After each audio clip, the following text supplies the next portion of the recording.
রংপুর নগরের মাছুয়াপাড়ায় সাবেক শিক্ষক গণপতি চক্রবর্তী, তার স্ত্রী ও 2 সন্তানের হত্যাকাণ্ডে গ্রেপ্তার 2 আসামির একজনের পরনে থাকা শার্ট ঘিরে রহস্য জন্ম নিয়েছে।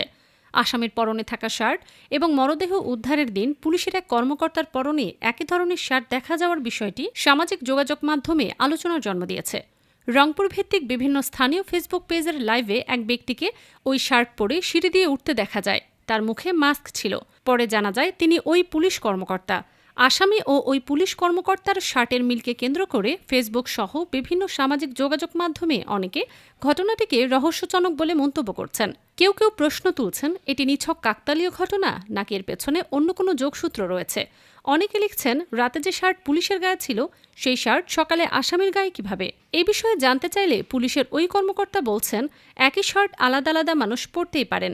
আসলে আপনারা যে শার্টটা নিয়ে সন্দেহ প্রকাশ করছেন যে ওই দিন আমি এই শার্টটা পরেছিলাম, আমি এখন ওই শার্টটাই পরে আছি। 4 হত্যাকাণ্ডের ঘটনায় এখন পর্যন্ত মাছুয়াপাড়ার বাসিন্দা সিদ্ধার্থ ও মুগ্ধকে গ্রেপ্তার করেছে আইনশৃঙ্খলা রক্ষাকারী বাহিনী।